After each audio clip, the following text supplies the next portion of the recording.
நமஸ்காரம். திருப்பாவை 13வது பாசுரம்.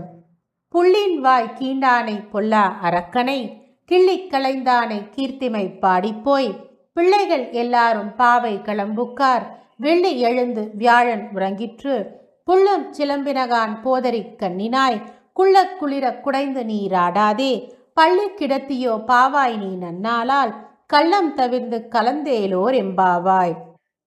விளக்கம். கொக்கு வடிவில் தன்னை கொல்ல வந்த பொல்லாத அரக்கனின் வாயை பிளந்து கொன்று பின் கிள்ளி எறிந்த அந்த கிருஷ்ணனையும் அவனது புகழையும் பாட பாவையர்கள் எல்லாம் வந்து குழுமியுள்ளார்கள்.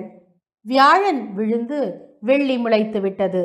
அங்கே பார், பறவையெல்லாம் கீசு கீசு என்று ஒலி எழுப்புகின்றன.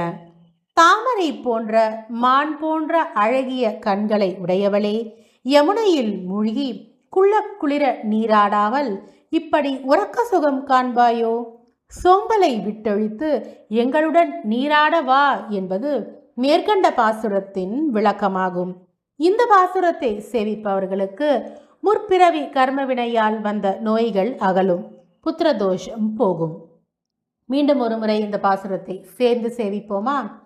புள்ளின் வாய் கீண்டானை பொல்லா அரக்கனை கிள்ளி களைந்தானை கீர்த்திமை பாடிப்போய் பிள்ளைகள் எல்லாரும் பாவை களம்புக்கார் வெள்ளி எழுந்து வியாழம் உறங்கிற்று புள்ளம் சிலம்பினகான் போதரி கண்ணினாய் குள்ளக் குளிர குடைந்து நீராடாதே பள்ளி கிடத்தியோ பாவாய் நீ நன்னாளால் கள்ளம் தவிர்ந்து கலந்தேலோர் எம்பாவாய்.